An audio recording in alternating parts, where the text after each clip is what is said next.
All right, cranial nerve 6, maybe a little bit less complicated. The sixth nerve only really controls the lateral rectus, which makes the eye look outwards towards the side. So if it's knocked out, then you're going to have a cross eye. Causes, once again, diabetes, hypertension, those vasculitic things that give you a little stroke to the nerve. But you also need to think about intracranial pressure. I'll discuss that in 1 second. So how does it look? Now this is a right 6 palsy. Watch that right eye when it looks out to the side. It doesn't get out there all the way. And you look over there, it looks pretty good. So you can imagine this patient says, I've got double vision every time I look to the right, because that right eye is not getting out of there. It's causing more crossing in that direction of gaze. When you see something like this, we know theoretically what a 6 nerve palsy ought to look like. But, knowing what it should look like and actually looking at a real live patient sitting before you, it's not always obvious. It really isn't. Yeah, it's obvious when we talk about it and you see it in a cartoon version, but it's not always obvious. So just document. You just write down which eyes don't get out, then you can sit down and say, you know what, that makes sense for a 6 nerve palsy.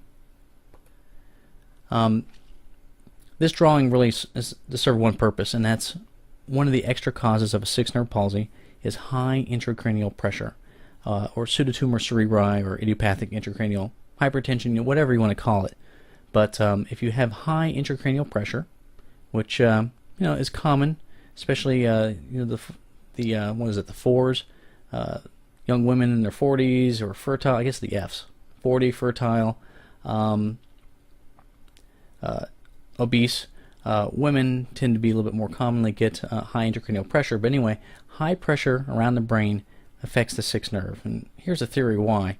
The 6th nerve is down here in the pons, basically pops out the bottom of the pons, runs up the floor of the cranial vault, runs near Dorello's canal before popping into the cavernous sinus.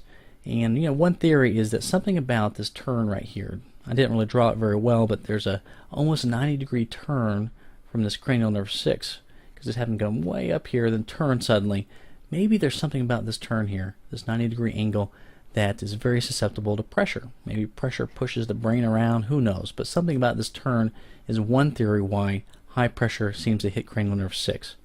But you'll get a young person in who has double vision, and you'll find they have a bilateral cranial nerve 6 palsy. You look inside their eye, and they have some papilledema or some swelling of their optic nerves on both sides. You got to start thinking about high intracranial pressure. Send them off to the neurologist, get a spinal tap, get an opening pressure, and find out what it is.